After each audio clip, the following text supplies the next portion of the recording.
In the 9th chapter of the book of Mark, it is said, "All things are possible to him who believes."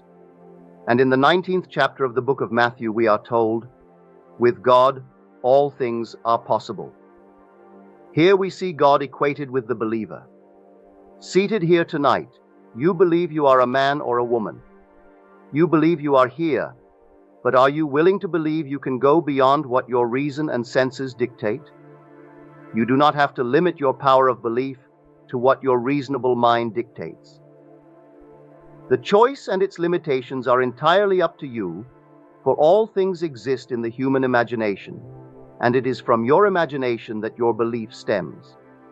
If you go beyond the dictates of reason, it must be via your imagination. And since all things now exist there, you can at any moment go beyond what your reason and senses dictate. We have just had an eruption in the Christian world concerning the little icons people have made and worshipped for over 1,000 years. The 115th Psalm described them as, "Their idols are silver and gold, the work of men's hands. They have eyes but do not see, mouths that do not speak, ears that do not hear, hands that do not feel, feet that do not walk, and no sound is heard in their throats. Those who make them are like them, so are all who trust in them." In today's paper, the story is told of a famous actress who had an accident while in her Rolls Royce. She was injured, but not seriously, and attributed her luck to the little icon she called Saint Christopher. She is just like the one who made it and sold it to her, but she doesn't know it. Don't judge another by their worldly possessions. They received them through belief, but they do not know their very being is the one who created it for them. She believed her little gold icon saved her from a fatal accident. Nothing saved her but her belief in it. She bought and believed in her little icon because she does not know the one in whom she should trust. All things are possible to him who believes, and with God all things are possible. Here we see that God and the believer are one. When you leave here tonight, you expect to find your home where you left it. You will go to sleep there and believe you will wake up in your bed tomorrow morning. You believe you are clothed right now. I tell you, your capacity to believe is the human imagination, which is the only God. All imagination, you have restricted yourself by the body of sense and reason you wear. Reason says you are in this room, that you have a certain amount of money, and can have no more unless you make a physical effort to get it. But you would wish you had more, wouldn't you? Assume your wish through the sense of feeling. That assumption, subjectively appropriated and believed to be true, is faith. Can you believe in its reality? Knowing all things are possible to him who believes, can you persuade yourself that, although your reason and senses deny it, your assumption will make it so? Blake, in his wonderful Marriage of Heaven and Hell, said, "I dined with Isaiah and Ezekiel and asked, does a strong persuasion that a thing is so make it so? And Isaiah replied, all prophets believe it does, and in ages of imagination a firm persuasion moved mountains, but many today are not capable of a firm persuasion of anything. Everything here was once only a desire, believed. This building, the clothes you wear or the car you drive were first a desire, then believed into being. Yes, I believe there is a man named Neville. He may work for you to aid the fulfillment of your desire if you believe you have it. Many men can and will come to aid you, even without knowing they are doing it, if you believe. You do not have to persuade others to help you. All you need do is believe you are what you want to be, and then let the world, which is nothing more than yourself pushed out, go to work to make your assumption possible. I promise you, your desire will be fulfilled, for all things are possible to him who believes. The late Robert Frost said, "Our founding fathers did not believe in the future. They believed the future in." The most creative power in you is your power to believe a thing in. Our founding fathers did not believe that the passage of time would produce this country as they desired it. They wanted democracy, not a monarchy. and knew that sitting down and hoping it would come to pass wouldn't do it. They had to appropriate it, so they simply believed it in. How? By faith. They subjectively appropriated their desire. Let us say you would like to be in San Francisco now, but you don't have the time or the money to make the trip. What do? You ignore the present moment and subjectively appropriate your objective hope by sleeping in San Francisco tonight. As you lie on your bed, look at your world through the eyes of one who is sleeping in San Francisco. You may wake in the morning to find you are still physically in Los Angeles. But while you slept, changes were taking place which will compel you to make the journey. I tell you, you will always go physically to the subjective state you have appropriated. Remember, all things are possible to him who believes, and with God, all things are possible. Man believes that God created the world and all within it, but he does not equate God with himself, the believer. But the Bible equates God, the creator of everything, with one who believes. And belief need not be restricted, but can go beyond the evidence of sense and reason. In the world, you must go on the outside to light your way. You may light a candle, a lamp, or use electricity. But one day you will turn within to discover that you are the light of the world. Then you will know you are God, the light of infinite love, infinite power, and infinite wisdom.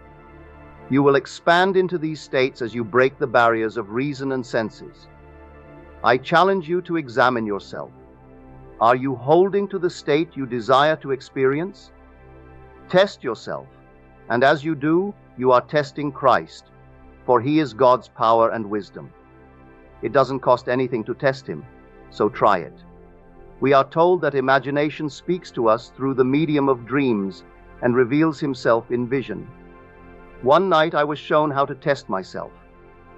That night I found myself in an enormous mansion on Fifth Avenue in New York City at the turn of the century. Everything that money could buy was in that mansion. Although I was invisible to the two generations who were present, I could hear everything they said. The older gentleman spoke, saying, "Father used to say, while standing on an empty lot, 'I remember when this was just as empty lot.' Then he would describe the building he wanted to be there, as though it were already solid and real. Then the scene shifted, and I saw the building, now complete, standing where only a moment before had been an empty lot. The grandfather was now standing next to his son and grandson and said, 'I remember when this was an empty lot.' This dream taught me a marvelous lesson. I was the grandfather, the son, and the grandson. It was up to me now to pass this knowledge on to other generations. While standing in a barren state, you can say, 'I remember when this was barren.' If it was barren, you are implying it is no longer so. Then you can, by exercising your inner sense of sight, sound, taste, smell, and touch, occupy the state and allow it to externalize itself for you.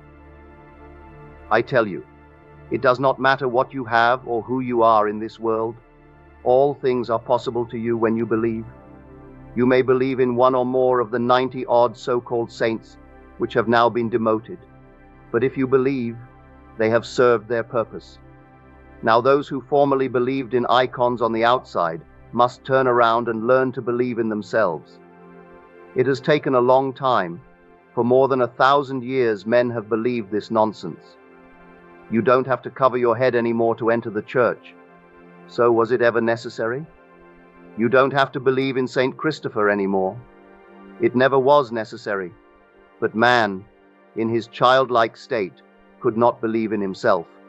So he created something with his human hands to believe in, and his belief produced itself.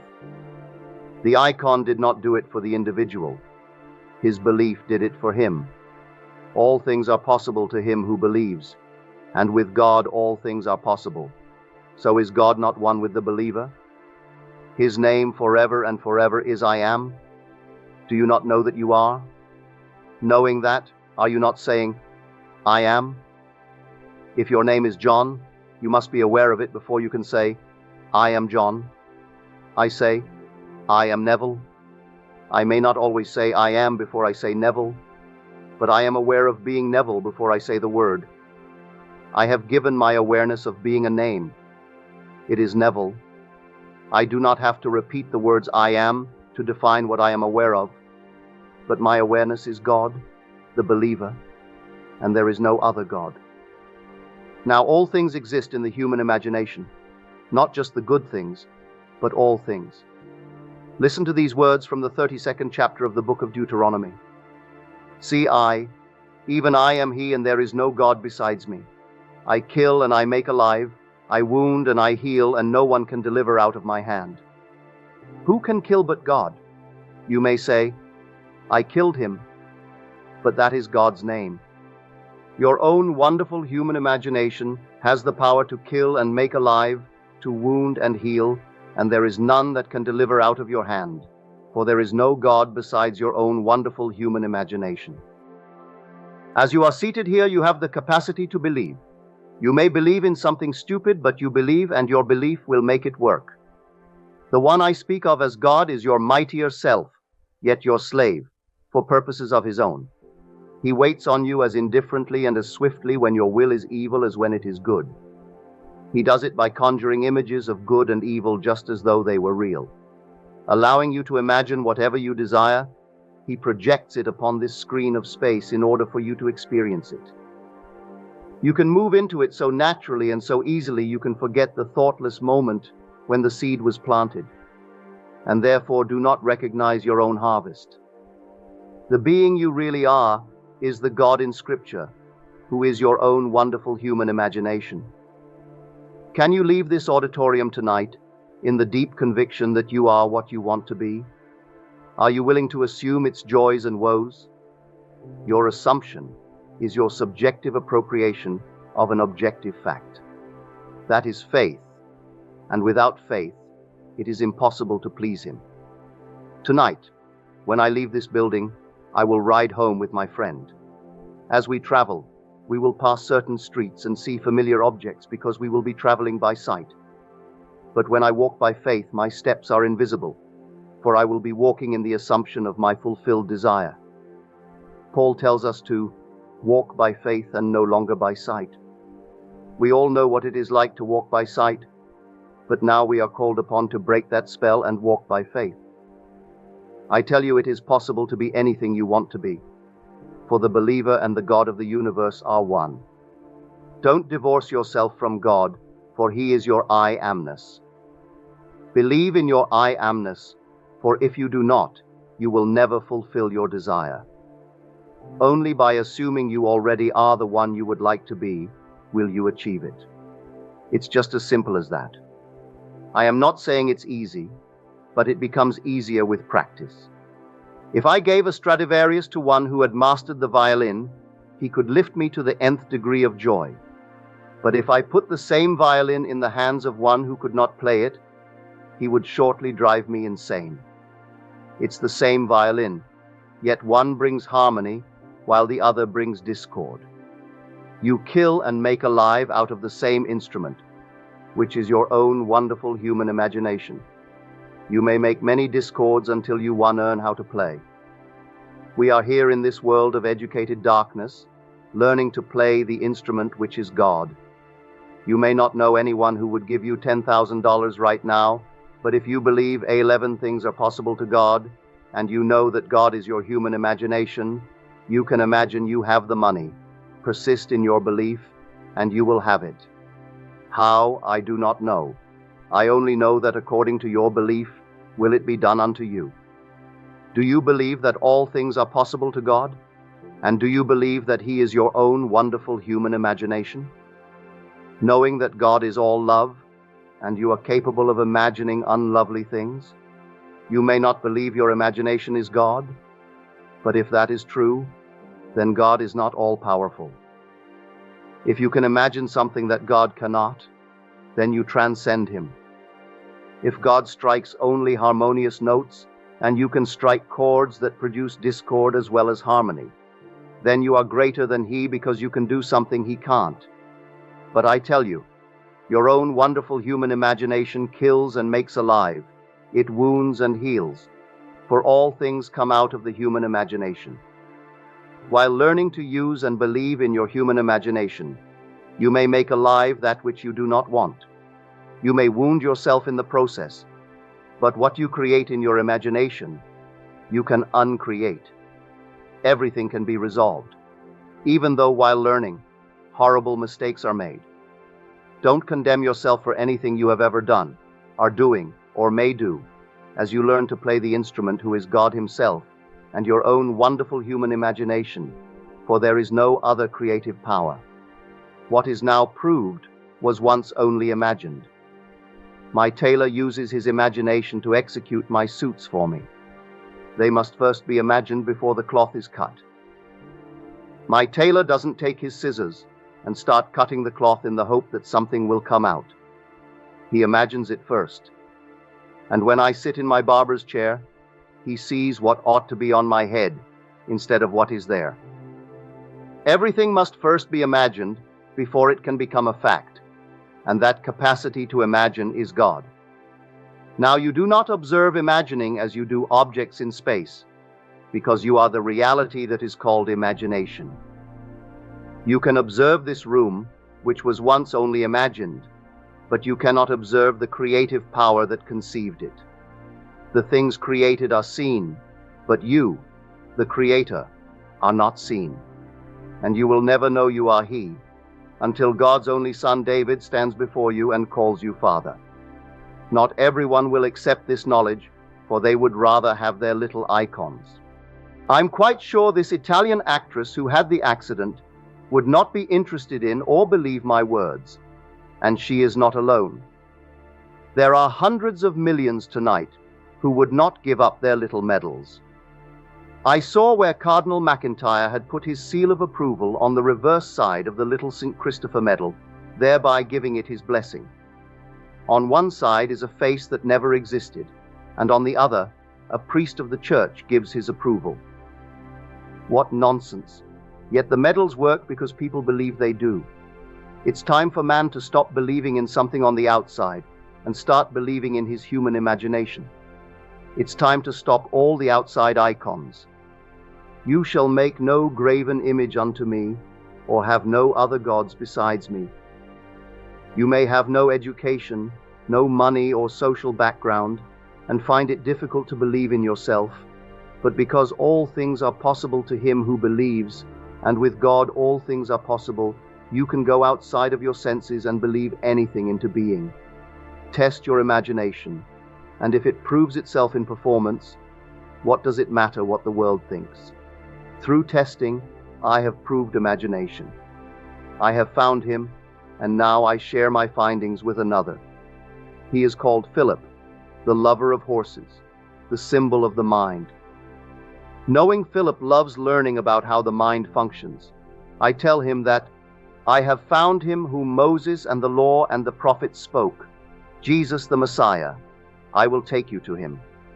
You are here because, as Philip, you desire to know more about the mind and its functions. I can take you to Jesus by telling you who he is, but I cannot show him to you, for he is invisible. Your I amness is he. Say, I am secure, I am wealthy, I am free. This may not be true based upon your senses, but I am simply asking you to say the words. For the moment you do, you are subjectively appropriating security, wealth, and freedom. Reason will try to take these from you, so I ask you to play a little game with me. Go through the door and walk as though you are secure, wealthy, and free. Sleep this night as though it were true. If you do, you will not fall asleep seeing the world as you did last night. You will see it differently. If this morning someone gave you a check for $20,000 and you deposited it to your account, you would be 20,000 richer. Therefore, you could not sleep tonight as you did before. Now, without waiting for someone to physically give you the money, go to bed as though it were true. Put Christ to the extreme test. If all things are possible to God, and if all things are possible to the believer, can you believe? I am not saying you will succeed the first night, or even the second.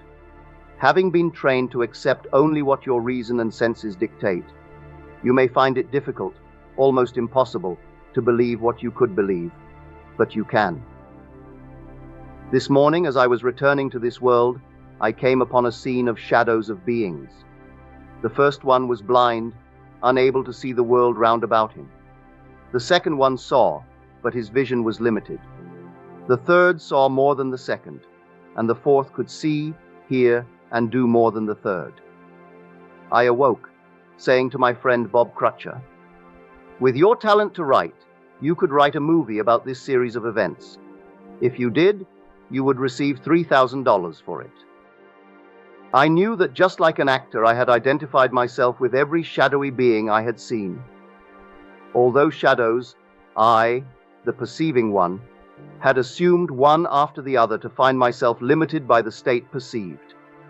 As I assumed the first one, I was totally blind. As the second, I could see a little, and as the third, a little more.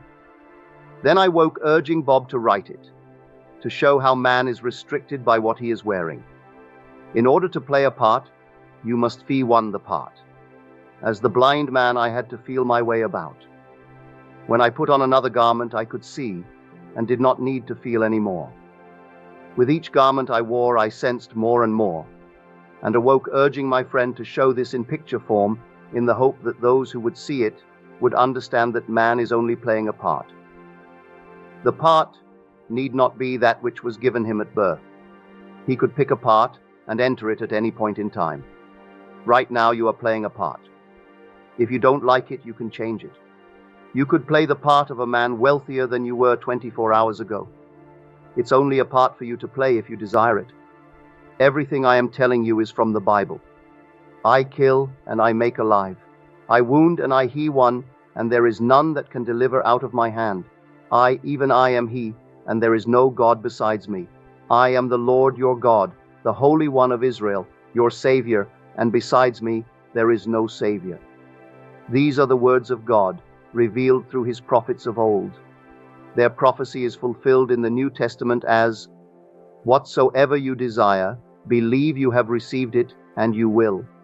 That's how easily you apply it, for an assumption, though false and denied by your senses, if persisted in, will harden into fact. I am telling you, you are God, and there never was another. The being in you is God, and you and I are one, because there is only one God. In the end, you will know that you and I are one, for you will discover you are the father of my son, who you will know to be your son. In fact, it will not be the son revealing you as the father, but you, the father, revealing your son. Now let us go into the silence